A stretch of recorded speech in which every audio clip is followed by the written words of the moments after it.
Hi everyone, I'm Mon and welcome to my vlog.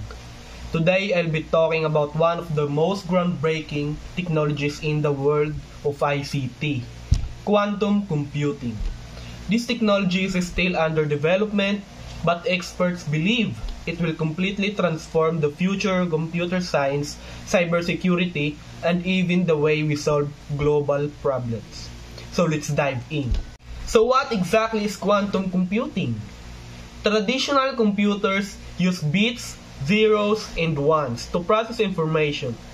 But quantum computers use qubits, which can be both 0 and 1 at the same time. This is possible because of quantum principles called superposition and entanglement. This allows quantum computers to process massive amounts of information faster than any classical supercomputer today. Quantum computers work using special quantum circuits stored inside extremely cold environment, even colder than the outer space. These machines use lasers, magnets, and superconductors to maintain quantum states. When qubits became entangled, changing one qubit instantly affects the other. Even if they are far apart, this phenomenon allows quantum computers to perform calculations that would take today's computers thousands or even millions of years. Quantum computing is important because it opens new possibilities in ICT in scientific research. Here are some of its biggest benefits. First, cybersecurity.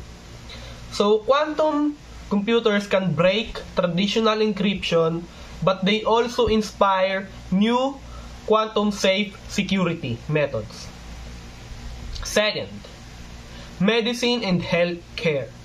They can stimulate molecules and help scientists discover new drugs much faster. Third, artificial intelligence.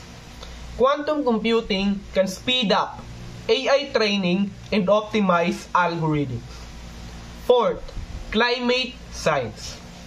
They can analyze environmental data to predict climate patterns and help combat climate change. Fifth, business and industry. Companies can solve complex logistics, scheduling, and financial problems instantly. This technology is not just an upgrade. It's a complete new way of computing. Big technology companies are already developing quantum systems. IBM's Quantum System 1 is already being used for research. Google's Sycamore quantum processor performed a calculation in 200 seconds that would take world faster supercomputer 10,000 years. D-Wave Systems uses quantum annealing to solve optimization problems used by business today. These examples shows that quantum computing is no longer scientific fiction. It's becoming a reality. Quantum computing will impact society in several powerful ways. It will create scientific discoveries, improve national security, boost the global economy, and create entirely new industries and job opportunities. This technology will also help us solve global challenges like disease, climate change, and resource shortage. The future of computing might depend on quantum technology. Quantum computing is still young, but it has the potential to revolutionize how we think about technology. As development continues, it will become one of the most important breakthroughs in ICT and society. That's it. I hope you learned and enjoy the video presentation. Thank you for watching. Goodbye.